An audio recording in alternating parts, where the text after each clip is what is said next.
Assalamualaikum warahmatullahi wabarakatuh. Alhamdulillahi rabbil alamin. Asyhadu an la ilaha illallah wa asyhadu anna Muhammadan abduhu wa rasuluh. Allahumma salli ala Muhammad wa ali Muhammad kama sallaita ala Ibrahim wa ali Ibrahim innaka Hamidum Majid. Sehat semuanya Ibu-ibu? Alhamdulillah. Saya takziah. Nama anak yang meninggal adalah Mbak Kahla. Dia ikut acara Palestina dan qadarullah tershoot kameranya Elena. Terus tadi saya WA Mbak, anak yang ada di foto ini sudah kembali kepada Allah. Jadi keluhannya tidak bisa pipis, dibawa ke RSU, dibuka. Terus kata pihak RSU, ini parah, ditutup lagi, silahkan Anda rujuk ke rumah sakit yang lebih besar lagi. Allahu Akbar. Semuanya jadi lantaran, tapi saya mengenal anak ini dari kecil adalah ngaji. Bahkan pagi sebelum meninggal itu, ibunya subuh masih ngaji, anaknya di sampingnya masih dengerin. Paling minta benerin bantalnya agak naik gitu. Kemudian bobok bangun, ibunya mau nyiapin seragam, mau dibangunkan untuk sarapan, sudah diambil oleh Allah. Dan di status beliau menulis, kita tidak pernah kehilangan orang yang kita cintai. Sejatinya kita hanya terpisah ruang dan waktu, tetapi sejatinya kita itu bersama. Masya Allah, luar biasa. Ini contoh untuk kita. Ilmu, keimanan, ketabahan itu akan dimunculkan oleh Allah ketika kita mengilmui apa itu kesabaran dan apa itu kematian. Insya Allah saya yakin, dan apalagi Rasulullah SAW mengatakan sesiapa yang meninggal karena keluhan di perut, maka dia mendapatkan pahala syahid. Masya Allah, saya bilang sama Mbak Lela tadi, insya Allah sekarang Kahla sudah bareng sama anak-anak Palestina lain yang syahid sedang bermain di surga insya Allah. Salawat dan salam semoga senantiasa terlimpah kepada baginda Muhammad Sallallahu Alaihi Wasallam. Teruslah mencari ilmu, karena ilmu inilah yang akan menunjuki langkah kita, yang akan menguatkan kita saat Allah mendatangkan ujian.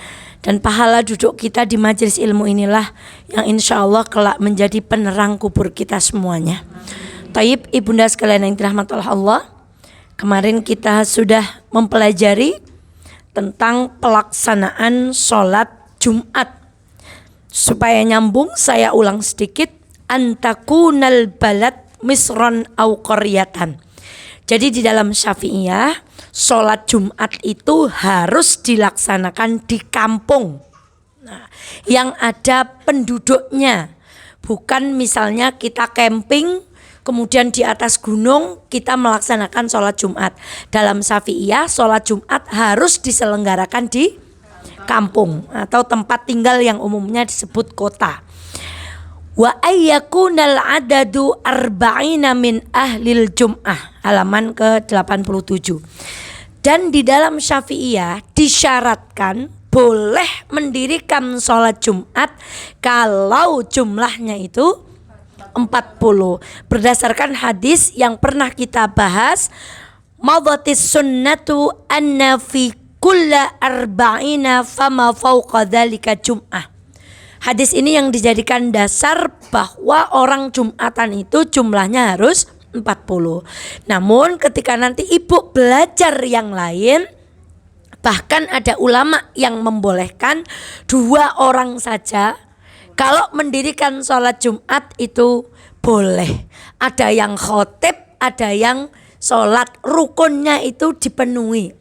Ada yang khotib, kemudian ada yang azan, jadi khotib, ya jadi imam, yang satu jadi makmum. Sehingga ketika kita berbicara di luar konteks pembicaraan kita, kalau kita ke gunung dengan anak-anak laki-laki semuanya, maka tidak perlu turun ke kota, tetapi mendirikan sholat Jumat di atas gunung dengan syarat rukun-rukun sholat Jumatnya harus dilakukan. Namun ketika kita berbicara, karena kita sedang belajar fikih Syafi'iyah, maka syarat itu harus dipenuhi, yaitu letaknya di kota dan jumlahnya orang. Wa ayyakunal waktu baqiyan fa in kharajal waktu aw udimatis syurutu soliyab dhuhran. Dan sholat Jumat itu harus dilakukan ketika waktu itu masih untuk sholat Jumat. Tapi kalau waktunya sudah lewat, misalnya sekarang duhur jam 12, mungkin ketiduran gitu ya, seperti yang kita pelajari sekampung bengine terus dangdutan njur turu kabeh masih 12 tekan luhur misalnya ya Bu. Misalnya ada pembahasan ini karena mesti ada yang pernah kerainan melaksanakan. Jadi ketika sudah terlewat waktu duhur, orang tidak lagi mendirikan sholat Jumat walaupun itu hari Jumat, tapi diganti dengan apa? Sholat duhur, karena waktu Jumat sudah terlewat. Niku seumpama wong sekampung seimame semuadzine sejamaahe katuru isuk kuasi 12 tangi-tangi kawis luhur, maka tidak mendirikan sholat Jumat tetapi mendirikan sholat duhur. Nah, kita baru masuk materi baru, kita lanjutkan. Wa faraidzuha thalathatun. Fardu sholat Jumat itu ada 3. Deleng-eleng, kalau di dalam Syafi'iyah fardu itu namanya rukun.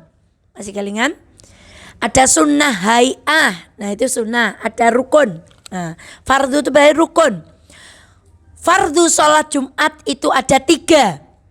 Apa yang pertama? Khutbah 2 kali, di mana khatib berdiri dalam kedua khutbah tersebut, sebagaimana layaknya ketika kita sholat Idul Fitri.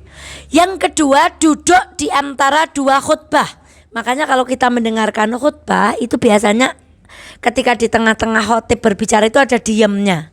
Itu karena khatib apa dulu? Duduk kemudian bangkit. Apa hikmahnya? Wallahu ta'ala a'lam bishawab. Aduh, saya belum tahu ilmunya. Kemudian sholat Jumat dilakukan 2 rakaat. Nah, secara berjamaah. Nah, jadi ini terkait dengan khutbah. Ibu nun sewu yang suaminya di sini ditugasi khutbah misalnya. Kalau ada laki-laki sholat Jumat kakasi ngantuk, niku berarti sing salah sinten? Sing khutbah. Ya, Bu. Maka pastikan kalau suami kita itu tugasnya khotbah, harus khotbah dengan baik.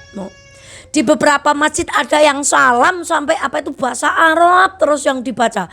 Ittaqullah, bahasa Indonesia naik kurus dela, duduk di antara 2 khotbah, ngetik berdoa selesai. Yakin niku mesti makmume. Nah, cara kula ngger karo bojone ngger Jumatan tadi ngintip surga enggak ya? Saya bercandanya tuh ngintip surga. Ngintip surga itu mirengaken khotbah kali ngantuk jenenge ngintip surga. Itu khatibnya. Maka ayo andai suami kita punya tugas untuk berkhutbah, ibu browsingkan, ibu siapkan, kalau perlu suruh latihan. Karena Rasulullah itu kalau berbicara tentang neraka, sahabat itu merinding, takut dimasukkan ke dalam.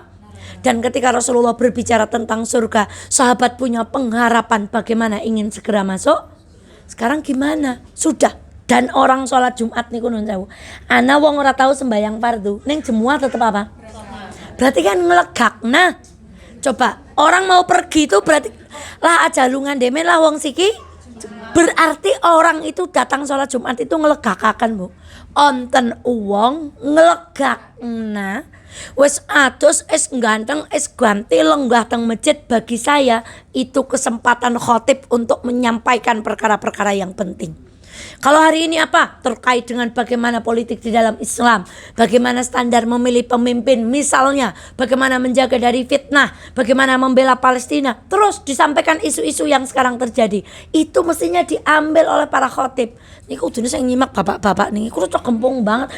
Wes wong ngelegak, nah ka khotibe ora serius. Lagi misalnya saya sampaikan, ada sekolah-sekolah menyelenggarakan sholat Jumat, misalnya di SMP.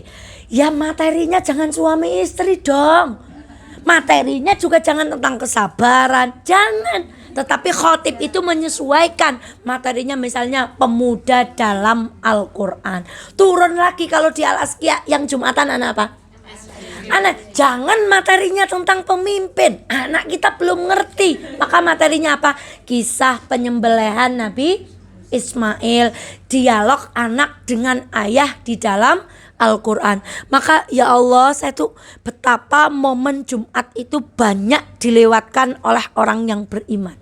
Laki-laki sudah ngelegakno, pan lunga beti tunda jemuan dengan lah kok khotibnya ala kadarnya. Maka sekali lagi bagi yang suaminya ini petugas khotib, woyo kono, yah nyong no betes ngaji, wayah kene khotbah kudu ngono kan tawasi Ustazah Eva pokoknya lengkotang ibu, dicarikan, dibrowsingkan.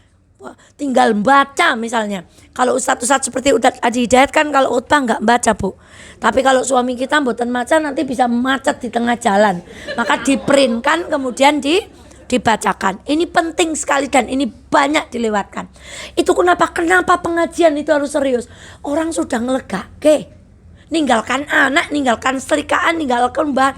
Kita kesini, ayo kita ngaji yang serius. Sampai ketika pulang kita mendapatkan oleh-oleh untuk menjadi bekal kehidupan kita. Maka ibunda, ini tentang sholat Jumat. Kemudian halaman ke-89. Wahai atuha arba'u khisalin al-ghuslu. Nah ini tentang mandi.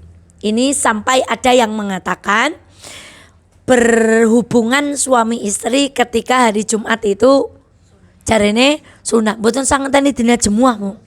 Pokoke angger garwane nyuwun ibu harus siap niku pun ganjarane mboten sangeteni dina jemuah.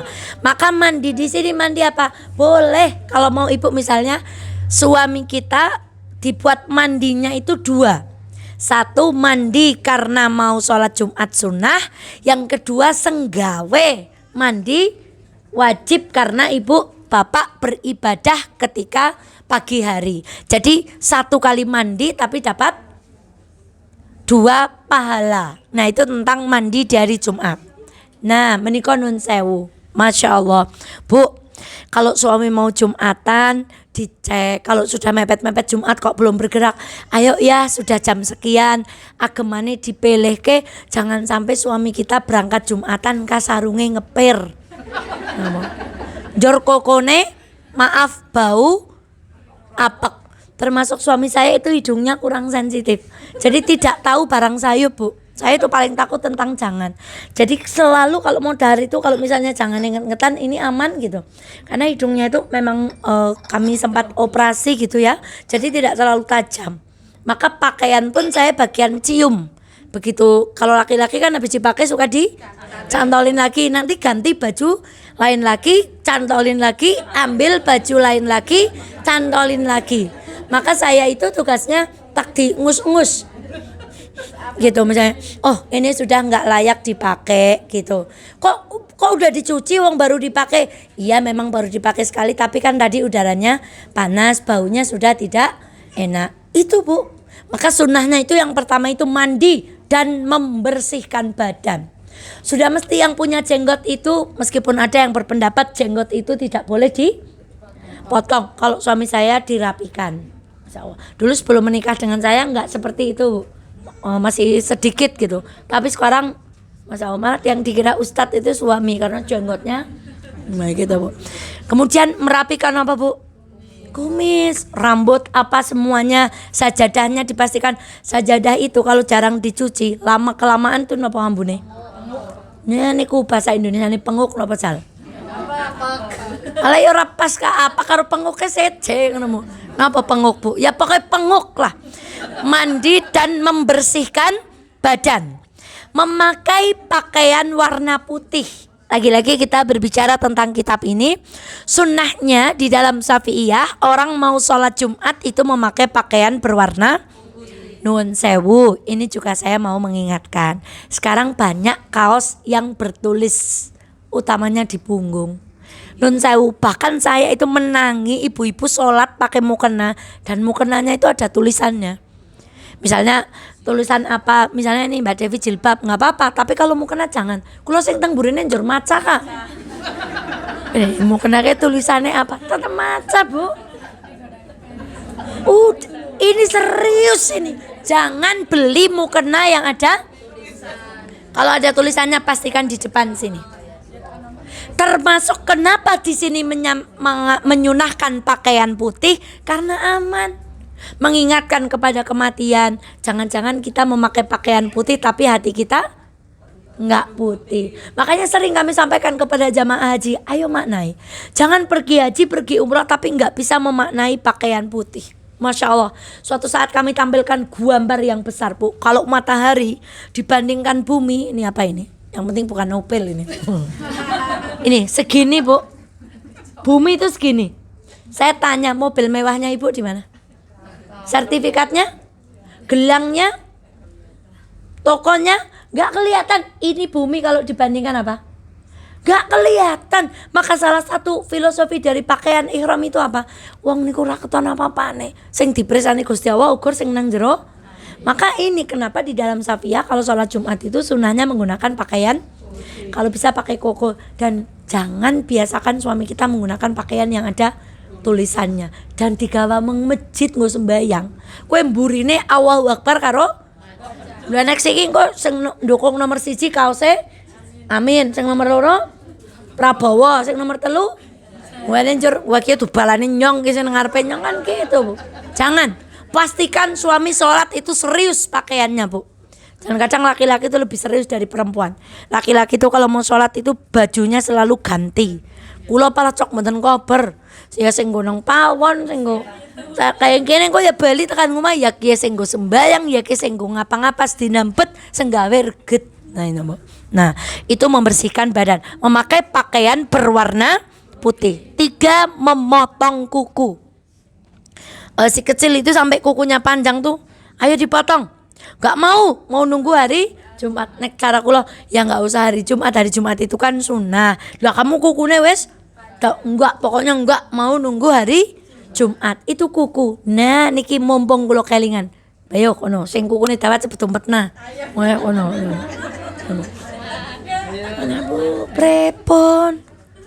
Kukune tawa-tawa. Ibu tahu Rasulullah tidak pernah membiarkan kuku dan bulu-bulu yang lain lebih dari 40 hari. Maka dalam rentan tanggal 1 sampai tanggal 40, nomor 40, Rasulullah selalu membersihkan. Ya kukunya, ya bulu ketiaknya, ya bulu kemaluannya, berikut merapikan kumis dan seterusnya. Itu fitrah di dalam Islam. Termasuk nanti di dalamnya namanya khitan, Ibu. Jadi motong kuku itu sunahnya Nabi. Jadi wong waton sing kukune ditawakna orang derek sunahe. Dan ingat, 1 titik pori-pori tidak terkena air wudhu, tempat kembalinya adalah neraka. Lah nek dhewek kukune dawa onten apa sing wong wadon wudhu njur kukune dawa njur ngeten-ngeten. Niki keran njur disentoraken ngeten, Bu. Terus kula nek bingung nek kukune dawa anake cilik kados kula nek mawi pripun? Njur nek kukune dawa lek mek-mek bangsane angus, ngasai, ngepel niku pripun, Bu? Maka monggo. Saya jan-jane nek dingunjur kukune mandan mete. Wong niki kan kuku jengkol cara kula. Ibu kukune kuku jengkol napa kuku pete? Nah, wong kuku jengkol biasanya nek kukune semandan didawakna ke njur semandan mete. Nek Mbak Dewi kan kuku pete. Nek saudara kuku jengkol. Jengkol ke bentek-bentek mboten mete. Nah, maka saudaraku sekalian yang dirahmati Allah, yuk perempuan itu salah satu cara menjaga fitrah adalah memendekkan kuku. Nek kependekan sakit cok kepandesan. Dilebihkan tetapi tidak kemudian panjang-panjang mengikuti bagaimana budayanya orang lain. Ini memotong kuku. Kemudian memakai minyak wangi. Ilmui. Di dalam ihram laki-laki itu memakai minyak wangi itu bukan di pakaiannya, tapi di mana? Di kulitnya. Nah, saya yang sekarang belum, kemarin Ustazah Oki itu ada iklan parfum syar'i gitu. Jadi parfum syar'i karena tidak beralkohol kemudian dipakai ibu-ibu. Ini saya masih tanda tanya. Kalau saya parfum itu enggak syar'i, enggak campuran alkohol. Alkohol itu kan nanti jadi bahasan ketika jadi obat seperti apa sih nyuci luka. ya alkohol terus dicampurkan untuk menjadi pencair apa revanol dan seterusnya dalam kadar-kadar tertentu kan boleh digunakan dalam dunia pengobatan. Nah, termasuk parfum itu. Nun sewu kalau bagi perempuan walaupun parfumnya tidak ada alkoholnya, malah nek ora ana alkoholnya ambune awet sekali. Palah pol wangi nih. Palah tambah sing ngambung tambah walah ke palah ambune pol wangi nih. Maka ibu kalau majelisnya seperti ini misalnya ibu berangkat dari rumah berkendara tidak bertemu dengan laki-laki lan yang ora pede nek ngaji misalnya. Nah maka tapi kalau majelisnya ikhtilat kemudian ketika kita pergi kita berjumpa dengan laki-laki, kemudian sopirnya laki-laki, semobilnya rombongan ada laki-lakinya, di tempat acara ada laki-lakinya, maka jangan gunakan parfum. Kalau mau pakai pas ngaji di Ceria, ngaji di 77, ngaji sama Mbak Devi kemarin, apa ceritanya kemarin Mbak Devi? Masya Allah, itu yang perempuan-perempuan ini yang orang nganggo papa ngapura nek ambu nggo Rexona cok nggih wedak napa nika sing regane 2.500 udu sing disukna kene sing gambare kembang sepatu. Nah itu pakai itu. Raine pakai apa? Ora kober nganggo apa-apa. Kadangan nggo seger seno wedake teng tas niki. Mesti kula. Mergane kang omah ora tau kober nggo wedak angger wis teng parkiran lah aduh wae. Ngoten-ngoten angger kang omah langsung bludus mleyu ngeten mawon, Bu. Nah, itu tentang minyak wangi. Jadi suami kita disiapkan apa? Nah, barangkali ada ibu yang suaminya itu selera menggunakan minyak wangi. Suami saya qadarullah blas wala minyak rambut, wala minyak wangi, wala hand body, wala pelembab, wala ketek, wala nopo-nopo jan pokoknya lillahi ta'ala banget. Kadang saya yang kalau mau kemana-mana tak ambilkan nopo niku hand body njur ya pakai ini sedikit wong garong kami kan cok kulitnya semedan garing mandan bosek nganan Bu. Jan suami saya tidak pakai itu. Tapi ada juga laki-laki yang senang memakai parfum njur walah ya Allah ambune kasih. Nah, maka gunakan utamanya ketika mendapatkan pahala. Kapan itu? Ketika mau sholat Jumat. Kemudian disunahkan diam ketika khutbah dilaksanakan. Ini kapan-kapan kita bahas. Sampai mindahkan kerikil saja ada ulama yang tidak membolehkan. Jadi benar-benar orang sholat Jumat itu harus apa? Dan gak boleh mengingatkan orang lain, harus diam. Umpami ibu lenggat ngeriki ngarepe anak sing Pak Mendel maun ora kena. Pokoknya harus apa? Diam. Nah, kami di sini masuk dalam sunnah. Jadi harus diam. Saya tidak habis pikir. Coba ibu lewat masjid gede-gede. Saya kalau hari Jumat menjumpai laki-laki berangkat sholat Jumatnya telat, duduk di pinggir trotoar sambil megang. Kalau cah nom-nom malah karo miring-miring ngono. Megane karo ngegame. Gimana? Pahamkan pada anak-anak kita. Walah, rasane bojone keri sembahyang Jumat ke rasane pengen duntalin apa ngoten, Bu. Kita kan maunya sebelum adzan sudah siap, sebelum adzan sudah berangkat ke ini sampai khutbah baru berangkat dan bawa HP. Duduknya di luar sambil mainan. Ketika khotib kemudian ketika muadzin itu qomat baru masya Allah. Jur oleh apa? Salah satu nasihatnya sholat Jumat kenapa yang 2 rakaat diganti khutbah kan karena kita mendengarkan khutbah. Lah prepon. Maka ayo yang suaminya masih terlambat sholat Jumat kita berdoa kepada Allah semoga hatinya dilembutkan. Yang bu guru punya murid anak laki-laki ayo sampaikan terus. Dan kita dengar hadisnya kan yang berangkat pertama dapat pahala sebagaimana unta, turun sedikit sapi, turun sedikit kambing, turun sedikit ayam, turun sedikit. Dan yang sekali saya suruh besana lah cek emangnya oleh duk cecak. Dan satu lagi yang kurang kita pahami, ketika khotib naik mimbar, malaikat duduk ikut mendengarkan mimbar. Saya sering bahasakan kepada laki-laki, jadi nek deke kasih mangkat, ka khotib wis mulai khotbah, ngapura cara absen deke serat ditulis. Malaikatnya yang tugas absen itu sudah apa? Sudah ikut duduk mendengarkan khutbah. Lah gimana kalau anak laki-laki kita datangnya itu khutbahnya udah selesai? Mangkat keri beli Kan ada di masjid, beberapa masjid kalau sholat Jumat, setelah sholat Jumat itu baca tahlil qasar. Pada nggak ikut. Wis mangkate meleh keri baline desit. Kan ada masjid-masjid itu banyak yang setelah sholat Jumat mau tahlil bukan yang tawil tapi yang qasar. Nggak ikut. Maka ya Allah ya Rahman ya Rahim. Kemudian barang siapa masuk ke dalam masjid dan imam tengah berkhutbah, maka ia hanya melakukan sholat 2 rakaat yang ringan kemudian duduk. Di sini ada kalimat yang ringan. Nah, sekarang kita bicara sholat tahiyatul masjid.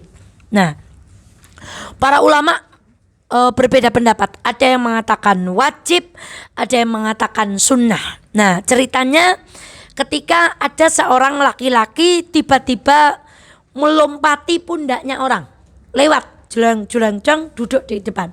Kemudian Rasulullah itu matur, duduk. Tidak disuruh sholat, tapi disuruh apa? Kamu telah menyakiti orang yang beriman karena ngelangkain apa? Nah, ini ada bermajelis dan saya harus kita pahami. Ibu-ibu itu kalau ngaji seperti ini biasa, tapi nek kursi niku langka banget sing gelem jekong nang ngarep. Mesti barisan paling ngarep napa? Iki dingai nggo sinten asline, Bu?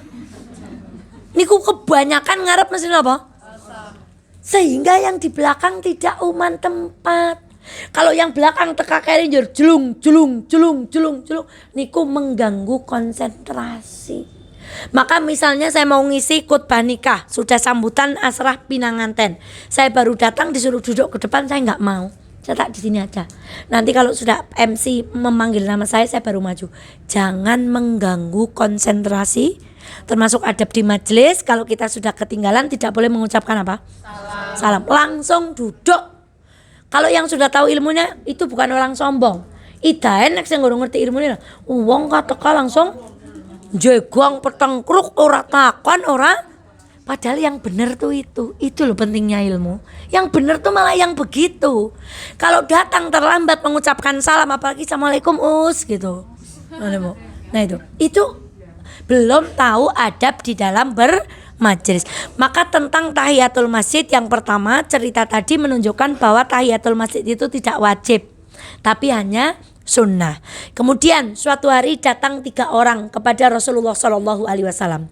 Yang satu mengambil tempat duduk kepada dekat Rasulullah SAW. Yang kedua duduk di belakang karena tidak mau melompati orang-orang. Sementara yang ketiga karena tekane keri jur tidak duduk di majelis kemudian dia pergi. Rasulullah mengatakan orang yang pertama adalah orang yang meminta perlindungan Allah maka dia dilindungi. Yang kedua adalah orang yang malu. Kan Ibu, duduk di belakang berarti malu ajeng maju mboten aku lho isen wong kula pun keri. Karena dia malu maka Allah malu kepadanya. Sedangkan yang ketiga sudah keri malah orang mangkat sisan. Apa kata Allah? Karena dia berpaling dari Allah maka Allah pun berpaling darinya. Mula nek ajeng ngaos teng ceria keri ibarate oleh salam ibu tetep napa? Jenengan wingi rawuh mangkat. Walaupun Ustazah Eva pas salam tetap mangkat. Jangan sampai kita masuk golongan yang ketiga itu karena dia berpaling dari Allah maka Allah pun berpaling darinya. Maka ini salah satu dalil yang didasarkan yang menjadi dasar bahwa sholat tahiyatul masjid hukumnya tidak wajib. Tapi ada seorang sahabat yang membuat seorang laki-laki pernah dapat hadiah dari Ustadz Adi Hidayat. Siapa yang nonton acaranya? Ditanya, Ustadz Adi Hidayat kan kalau memberi pertanyaan itu di atas rata-rata. Terus beliau sering matur, yang bisa menjawab saya hadiahi umroh gitu kan. Ternyata nggak ada yang jawab. Nah waktu ditanya ini ada seorang laki-laki yang tunjuk tangan. Dari belakang di sportorium ini laki-laki, siapa nama sahabat itu? Ustadz Adi Hidayat bertanya siapa laki-laki yang pernah ditegur Rasulullah gara-gara tidak sholat tahiyatul masjid. Itu orang yang hadir ribuan, gak ada angkat tangan. Kecuali laki-laki itu, pemuda. Masya Allah. Dia dari ujung paling belakang kemudian maju.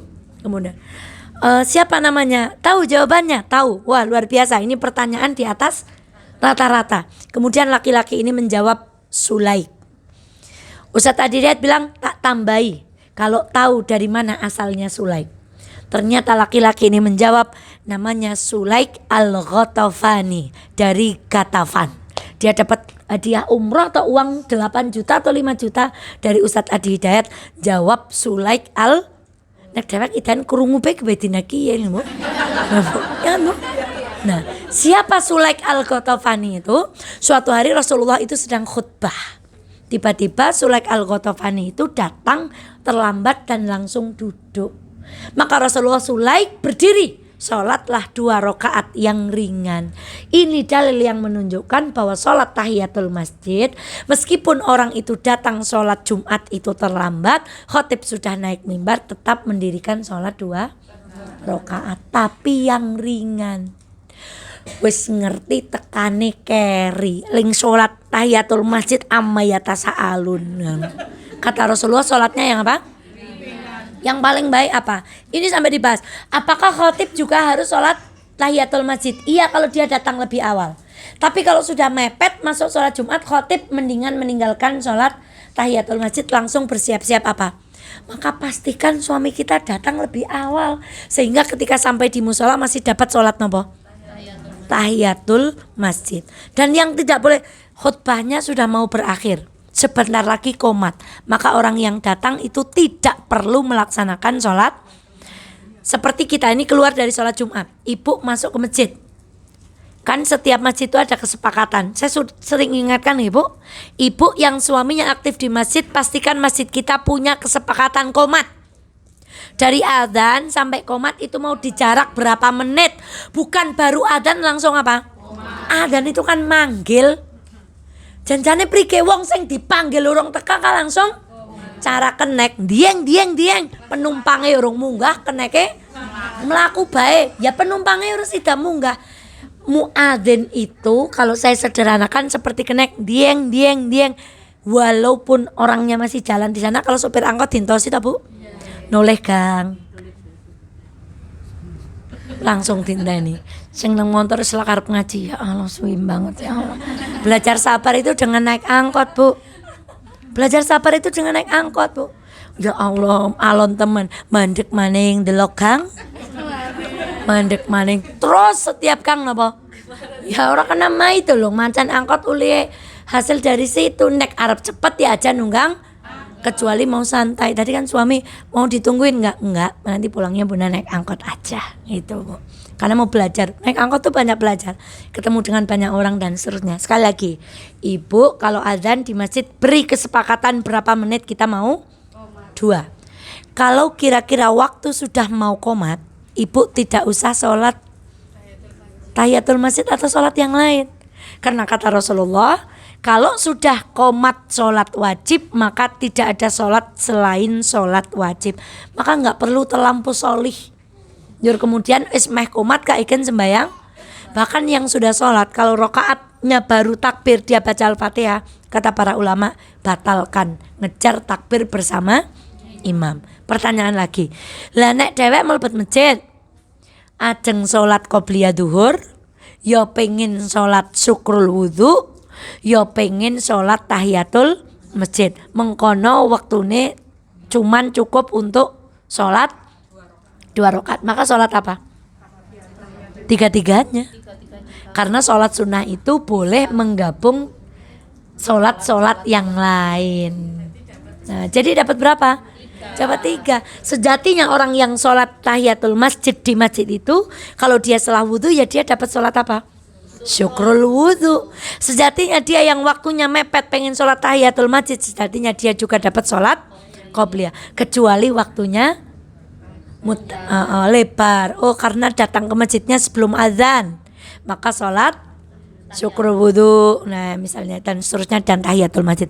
Karena dia mengatakan pertanyaan begini, Ustazah, kalau tahiyatul masjid di waktu yang terlarang apa? Ada yang mengatakan tidak boleh, ada yang mengatakan boleh. Kita sudah belajar waktu terlarang tidak boleh sholat kecuali sholat yang ada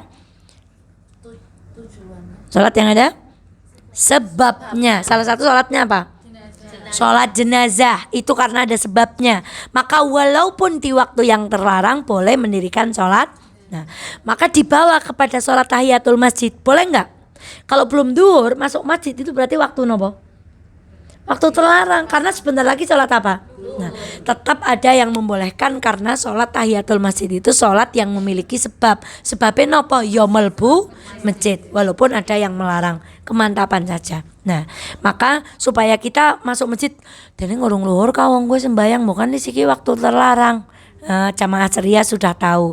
Oh berarti itu yang mengatakan bahwa boleh sholat di waktu terlarang asalkan ada.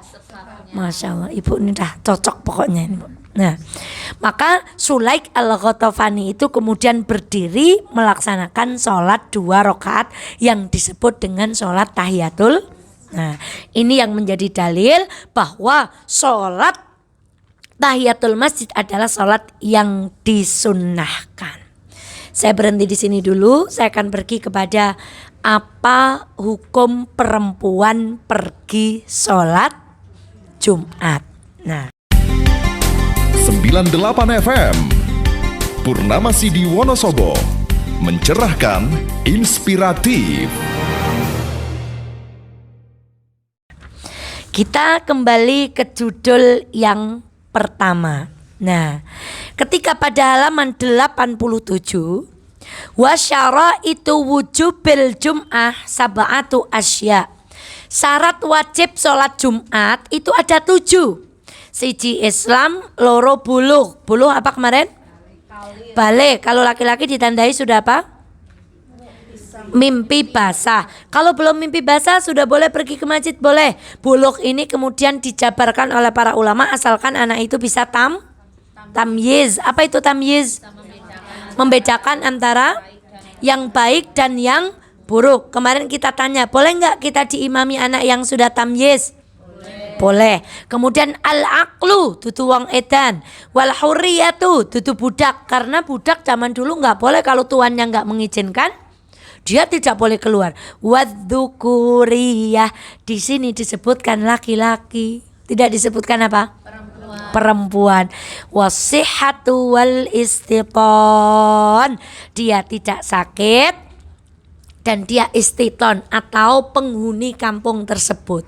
Di sini disebutkan yang sholat Jumat niku laki-laki apa wong wadon? Laki-laki. Nah, maka ditanya di dalam keterangan yang lain juga sholat Jumat itu diwajibkan kecuali bagi orang sakit, anak-anak, perempuan dan musafir. Jadi perempuan itu masuk golongan yang tidak diwajibkan. Tapi pertanyaannya, nek ajeng Jumatan oleh nopo mboten? Saya mohon izin tanya, ada nggak ibu yang masjidnya biasanya sholat Jumat dengan ibu-ibu? Masjid Jami. Ada ibunya? Suka ada. Oh, saya pernah pergi ke Banjarnegara. Qadarullah waktu itu harinya hari Jumat. Nah, kemudian karena kami itu harus berhenti sholat duhur mau kondangan, otomatis mendek nang diwae mesti lagi nglakoni sholat napa? Dan kami rombongannya ada laki-laki, ada pak sopir. Berarti harus apa? Maka saya masuk mengikuti sholat Jumat. Ternyata di masjid itu ada beberapa simbah-simbah yang ikut sholat Jumat. Nah, bolehkah perempuan ikut sholat Jumat? Jawabannya boleh. Dengan syarat laki-laki itu kalau hari Jumat tuh waktunya berkumpul laki-laki, betul? Maka ada sunnah di dalam pergi ke masjid, Bu. Kalau pergi ke masjid, nek boten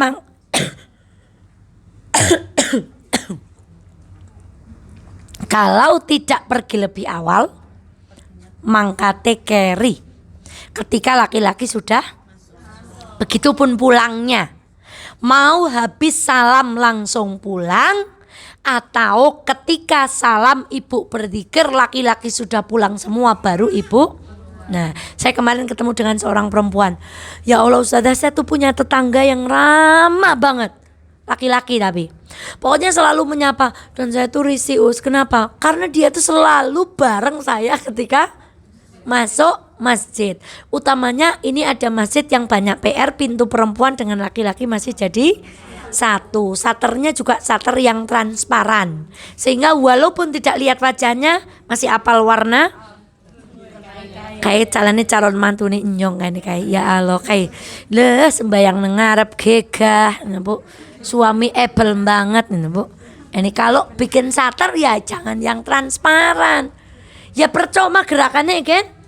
Nah, maka perempuan itu kalau pergi ke masjid nek mboten kasih dewe keri dewe. Ketika laki-laki sudah apa? Mboten pas wong lanang jemuahan gek do tindak nika wong wadokne yo melu yo mesti ketok, Bu. Jur lumayan ke wong lanange oleh pemandangan. Biasanya lanang kabeh ki ana. Nah, kalau saya sih lebih cenderung kalau sholat Jumat tidak. Saya lebih cenderung tidak sholat Jumat. Dan memang di Indonesia utamanya belum tidak terbiasa, jarang. Dan masjid kita tidak memungkinkan untuk kita menjaga privasi perempuan ketika sholat apa? Masih campur baur dengan laki-laki. Maka ibunda, namun kalau sudah sholat Jumat, saya selesai sholat Jumat, saya sholat jamak. Nah, karena perjalanannya jauh kami berhenti, maka saya sholat. Nah, ada ibu-ibu satunya setelah sholat loh ya, ini ngobrolnya bukan ketika sholat. Ustazah Eva ngedek kayo, berarti ngedek kayak Ustazah Eva kayaknya baleni ale sembayang. Jadi karena ikut sholat Jumat, maka beliau berkeyakinan wong wadon nek milu sholat jumuah karena ora wajib, berarti sholat duhure kudu di baleni. Maka kemudian beliau mengira saya baleni sembayang luhur, padahal saya sholat jamak, yaitu sholat apa itu? Asar. Maka perempuan kalau sudah sholat Jumat tidak perlu mengulang sholat duhur, mboten usah dibaleni meleh. Kemudian yang kedua, ini tradisi di Indonesia. Ketika kami bertamu atau ketika kami ada acara dan itu hari Jumat, ibu-ibu nak sholat dijaki sholat duhur, mungkin wong sing jemuahan durung modon. Saya suka membahasakan modon kang di, ngono Bu. Nah, bahasane tidak mau sholat Jumat kalau bapak-bapak belum pulang sholat. Niki jane sing marahi sinten, Bu. Belum pulang sholat Jumat, belum kondur ali Jumatan, ora gelem sholat duhur, nek wong lanang urung rampung. Niku jane ibu warai sinten niku, Bu? Nah, ini jawaban menarik ini. Apa Mbak jawabannya tadi Mbak? Dari orang tua. Ibu, saya mau bicara sedikit sebelum menjawab pertanyaan itu. Banyak umatnya Nabi, baik itu Nabi Muhammad atau nabi-nabi yang lain, ketika mereka berdakwah, mendakwahkan tauhid dan mendakwahkan Tuhan, tidak ada Tuhan selain Allah, jawaban mereka apa? Kami menyembah apa yang disembah nenek moyang kami. Maka jawabannya sebenarnya sama. Masya Allah, jawaban beliau itu petunjuk. Ngapa tajane wong wadon nek luhur kon sembayang angel, jare ora kena sembayang nek sing jemuhan urung? Kan saya tanya tadi, ternyata jawabannya sama. Mergane ket biyen simbahe akhirnya itu loh Bu. Itu pentingnya ilmu. Kapan waktu sholat duhur masih ingat? Ayo. Ketika matahari tergelincir sampai matahari sampai bayangan benda persis sama dengan bendanya lebih sedikit. Berarti wong wadon ke oleh sembayang luhur ketika sudah nopo? Ya sudah luhur. Usah ngenteni nopo? Sekarang kenapa ada bahasa ngenteni? Maksudnya ulama wong wadon sing nang omah kon mirengaken khotbah. Lah masalahnya rumah kita jauh dari masjid, khotbahnya tidak kedengeran sampai rumah. Lah ibu ngentosi nopo? Wong sudah masuk sholat? Sudah, berarti sekarang kapan sholat duhur? Dijawab. Bisa dua jawabannya. Satu, karena saya pengen mendengarkan khutbah, maka saya memang sholatnya setelah khotib selesai. Karena kalau sembayang, karena rumah saya jejer masjid, sembayang luhur khotibnya kan khutbah. Lah kula sembayang tapi karo, nah mongko kula sholate ngenteni wong jemuahan pada medun. Jawabannya bisa yang kedua, saya langsung sholat karena rumah saya jauh dari krungu khotbah ya ukur lamat-lamat paling ya ma'syaral muslimin gitu, kemudian gitu terus langsung ana. Pas waktu adzan itu udah boleh. Sudah. Ada kedua itu berarti sih. Nah, nah ini juga ini kalau nggak tahu ilmu. Masjid Muhammadiyah adzannya sekali, Masjid NU 2 kali. Makanya ada orang pergi umroh itu, ya Allah, jebule nang Mekah Muhammadiyah. Adzane kur sepira? Sekwali, njur sembayang sapa? Salat ki ngasih kok ngomong. Jebule imame ora nggo kunut. Weh, imame Muhammadiyah. Njur baleni maning. Jadi ada orang nggak mau sholat karena tidak kunut. Gitu kan? Karena tidak kunut kan kita sudah pelajari. Karena tidak kunut beliau tidak mau. Karena dalam Safiyah kalau kunut itu sampai ketinggalan dengan sengaja maka dia harus apa, sujud apa? Nah, ini hanya candaan, itu tidak boleh terjadi pada diri kita. Maka saudaraku begitu zuhur kita sudah boleh sholat. Nah itu tadi apa ya? Pas waktu adzan itu berarti udah masuk sholat. Pas waktu adzan sudah masuk waktu sholat. Nah kalau di tempat saya, ibu kalau menyimak kajiannya Ustadz Irfan dulu di masjid apa namanya? Fatimah Zahra. Di kalau sini kan Mafaza, tapi karena saya di Garung, jadi disingkatnya jadi Mafaga. Masjid Fatimah Garung. Zahranya dibuang. Kalau di Mafaga, masjid lain adzan pertama, masjid kami adzan duhur. Masjid lain adzan kedua, kami sudah selesai sholat Jumat. Makanya di Mafaga itu kalau khutbah suaranya tidak dikeluarkan.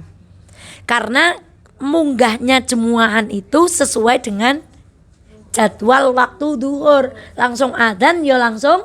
Nah, tetapi di beberapa masjid itu begitu masuk duhur adzan apa? Adzan pertama, beberapa menit kemudian adzan ke. Jadi masjid Mafaga sudah bubar podo nggawa sego bungkus, masjid lain masih apa? Masih khutbah. Makanya salah satu kami dalam menjaga ketertiban supaya tidak mengganggu masjid lain, ketika di Mafaga itu khutbah maka suaranya tidak apa? Tidak keluar. Yang keluar hanya adzannya.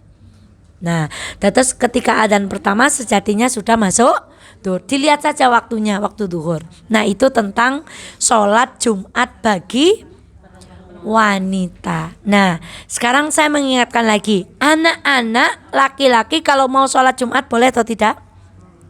Boleh. Softnya bagaimana? Jawabannya 2, ayo. Kalau dia sudah ngantuk Kalau sudah tamziz, maka di mana? itu boleh di depan. Di belakang sendiri. Kalau belum tamziz, di mana? Di samping. Di paling samping jejer bapak ane. Terus bapak ane itu harus tahu ilmunya. Bagi yang punya anak laki-laki, kalau mau mengajak anaknya sholat, kalau dia sudah tamyiz, apa itu tamyiz? Sudah tahu kalau sholat itu nggak boleh omong-omongan, nggak boleh lari-lari, sholat itu harus diam, maka dia sholatnya di mana? Belakang. Tapi kalau dia belum mengerti, sholat tuh nggak boleh ngomong. Jadi sama temannya ngingetin, temannya omong-omongan, yang ngingetin juga sholat nggak boleh ngomong. Maka anak-anak yang demikian sholatnya di samping ayahnya, sehingga ketika anaknya mau lari, ayahnya apa? Narik. Saya lihat video itu di Masjid Nabawi, ada anak ditaleni nggih kali bapake nggih. Duka nika tali napa, sehingga anaknya tuh nggak bisa jauh-jauh karena tergandeng oleh tangan bapaknya. Maka itu hal ikhwal tentang bagaimana sholat Jumat bagi perempuan. Pertanyaan pertama, boleh nggak sholat Jumat? Boleh. Asal bisa menjaga perempuan kalau pergi ke masjid gimana? Berangkat lebih awal atau kerisisan. Kalau sudah sholat Jumat perlu diulangi? Tidak. Dan kapan sholat duhur bagi perempuan yang tidak sholat Jumat? Ketika waktu duhur sudah masuk.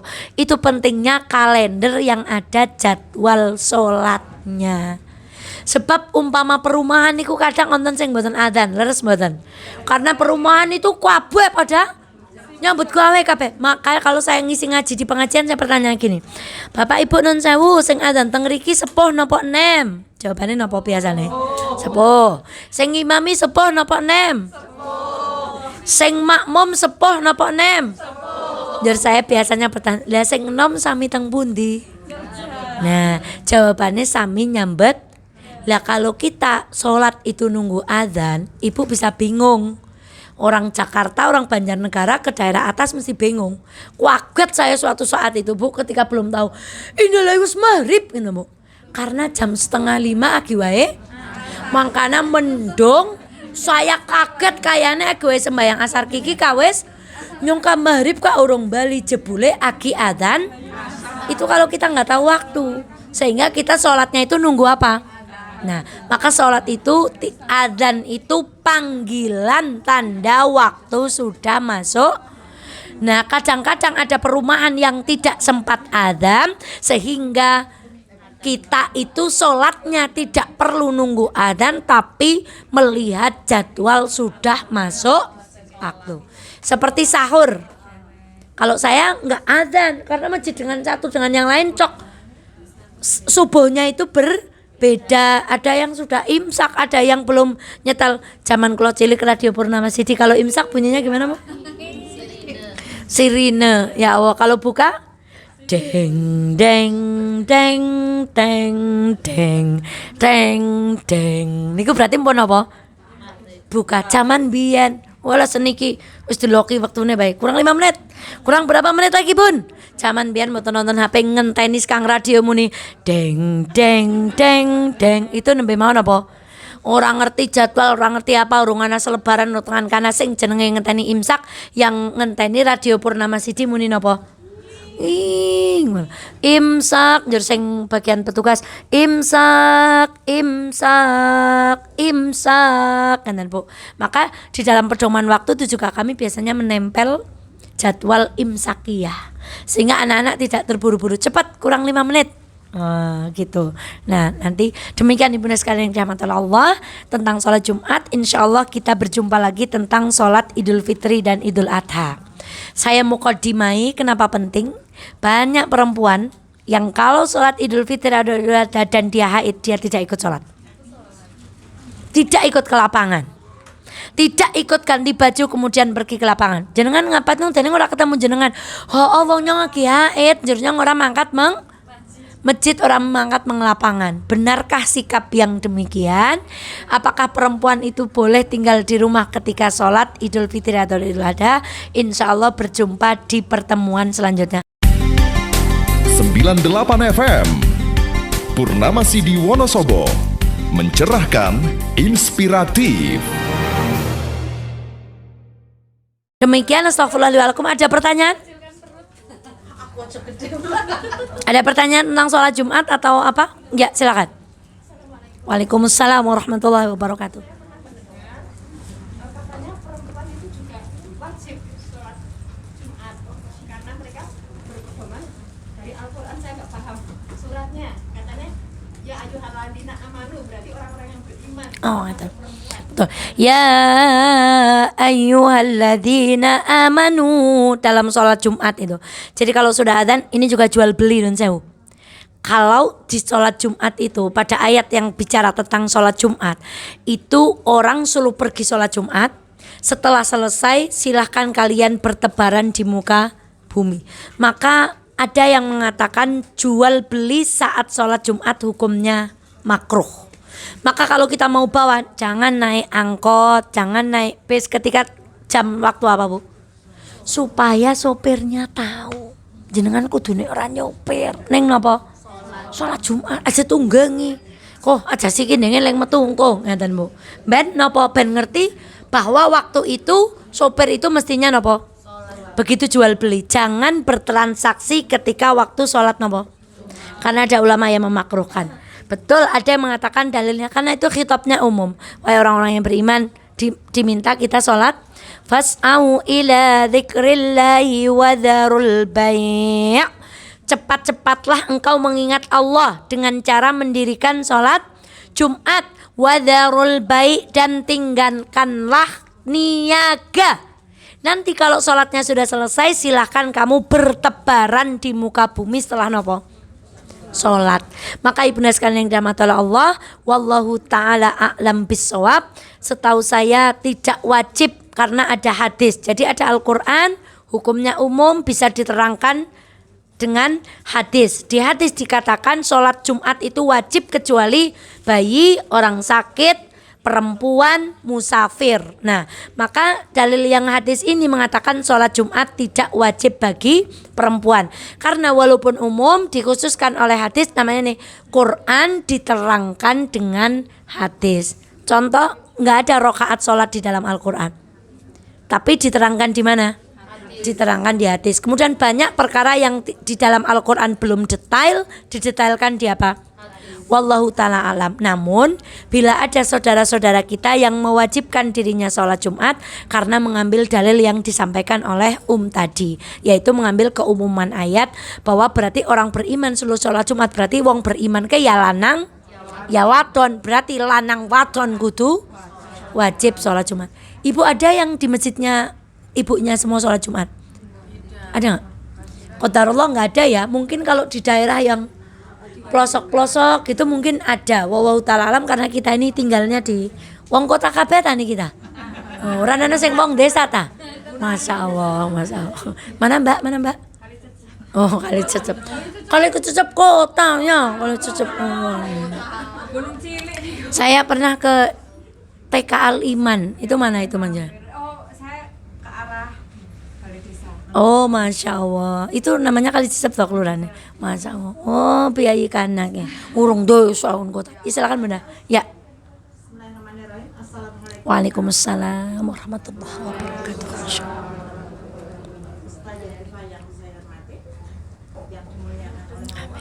Yang ingin saya tanyakan, kita berangkat ke masjid subuh itu kita sudah ada lari-lari ya, karena agak jauh. Nggih. Agak jauh tapi sedikit.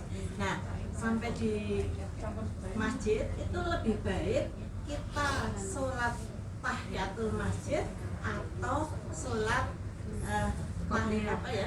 Qobliyah. Ya, baik. Itu saja. Terima kasih. Saya akhiri sudah itu. Assalamualaikum warahmatullahi wabarakatuh. Waalaikumsalam warahmatullahi. Ini pertanyaan menarik.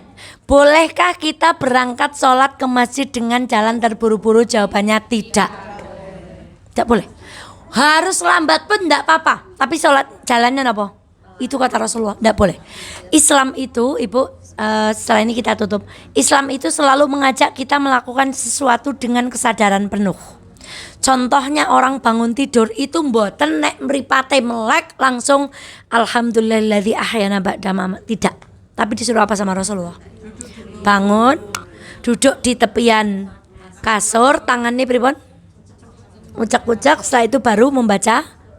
Itu dalil dan itu petunjuk bahwa orang Islam itu kalau ngelakoni nopo-nopo niku harus penuh kesadaran. Termasuk sholat, kenapa ada tumakninah? Itu karena orang tuh baca harus penuh kesadaran. Allahu Akbar. Allahumma pahit bainin apa Allahu Akbar kabira? Ya mbok kan konek yang maca Allahumma pahit bainin jero rasitan jero mbok. Contoh, Allahu Akbar, tenang dulu, itu namanya tumakninah.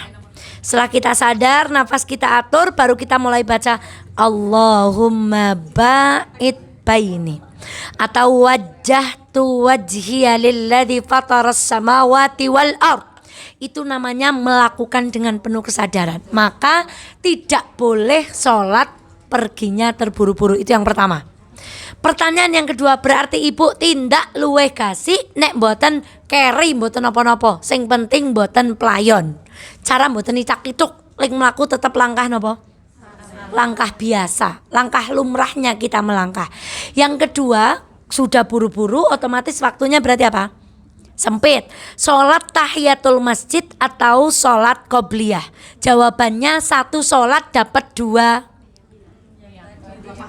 dua pahala, yaitu dapat sholat tahiyatul masjid dan dapat sholat qobliyah. Karena sholat sunnah itu boleh digabung niatnya, utamanya ketika waktunya tadi, karena waktunya sempit. Kalau waktunya ada ya sholat sendiri-sendiri itu tentu lebih baik. Dan kemarin kami sampaikan Bu, sholat itu seperti orang nyunggi dosa. Kalau kita rukuk dosanya kemana? Wah, lah nek wong sholat dewek-dewek karo sholatnya disingkat, mesti gigole lebih sering yang mana? lebih banyak yang sendiri. Itulah orang yang beriman ketika tahu maknanya sholat itu. Ya Allah, ternyata ketika kita rukuk dosanya kita digigolkan sama Allah. Ketika sujud berarti melurut Bu, Masya Allah, seluruh dosanya pada hilang. Itu kenapa inna sholata tanha anil fakhsya'i wal, mesti wong sembayang sing wis di ngapura dosane ora mungkin kang sopo tekan dhuwur kang gawe perkara sing ala. Terus kita sudah subuh tadi menyiapkan anak-anak wenjangan apa Bu? Oh, sudah juangan guduk lubuan, sudah goreng, wis ngepel, wis nata sulemut, wis kabeh, wis gari takziah mangkat ngaji. Aja kasih maksiat gedukane salat kok maning salat dhuwur. Barangkali kita nggak terasa tadi mbatan mak liman dan berdedek nembe kali bojo nggih. Berarti wis maksiat. Ya Allah nyongke dintani wong pilang-pilang ka malah ling nyopir karo telepon, lampu hati-hatinya dihidupkan. Sing tik tik tik tik karena itu kan kode ke mobil belakang. Maaf kami mau jalan. Nengar ora ana montor lho kasih mbok dibanteri. Niku asline pos semadan batin bededek kalih napa. Nah niku contohnya maksiat.